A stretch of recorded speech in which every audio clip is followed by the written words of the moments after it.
Coucou tout le monde, j'ai décidé que jusqu'à samedi, qui est donc la prochaine date de dédicace, je vous lirai un extrait, on va dire même plus particulièrement le prologue et le premier chapitre de chacun de mes 3 romans policiers. Je vais donc commencer par Puzzle, qui est mon premier livre. Prologue. Ébloui par ce qu'il y a de l'autre côté, il avance les yeux fermés. Il voit pourtant étrangement plus clair qu'à l'accoutumée. Son cœur cogne dans sa poitrine et il recommence enfin à respirer. Il bat à tout rompre, impatient de découvrir la lumière cachée derrière, au-delà même de cette porte encore fermée. Un passage vers sa destinée. Perdu dans sa folie, il est avide aussi d'oublier les ombres qui hantent depuis une éternité, cette existence qui, il l'espère, comme son enfer, fera bientôt partie de son passé. Chapitre 1. Sarah, 2020. Sarah glisse rapidement une enveloppe dans la boîte aux lettres, puis, avec habileté, elle enlève ses gants en latex et les range dans son sac à main. Elle choisit toujours avec beaucoup d'attention ses boîtes aux lettres. Il ne faut surtout pas qu'il y ait de caméra alentour. Elle se gare à distance et s'arrange pour passer inaperçue. Enfin installée dans sa voiture, Sarah prend le temps de s'observer dans le rétroviseur.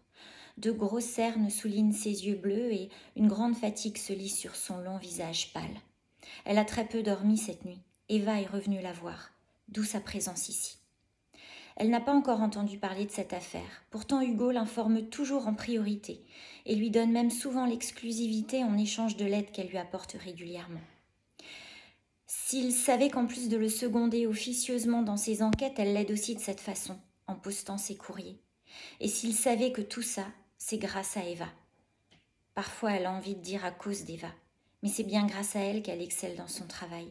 Elle a toujours un cran d'avance sur ses concurrents et surtout, elle peut compter sur la collaboration du lieutenant Hugo Marceau. Mais plus encore, elle met des criminels derrière les barreaux.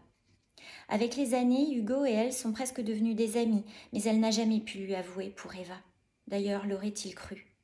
Il est persuadé qu'elle possède un instinct hors du commun et il en tire parti dans ses enquêtes.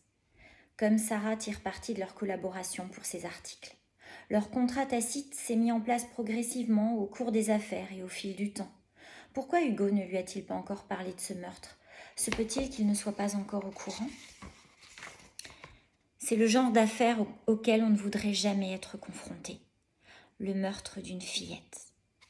Voilà pour Puzzle. Bientôt, je vous lirai donc le prologue et le premier chapitre de La légèreté des bulles de savon.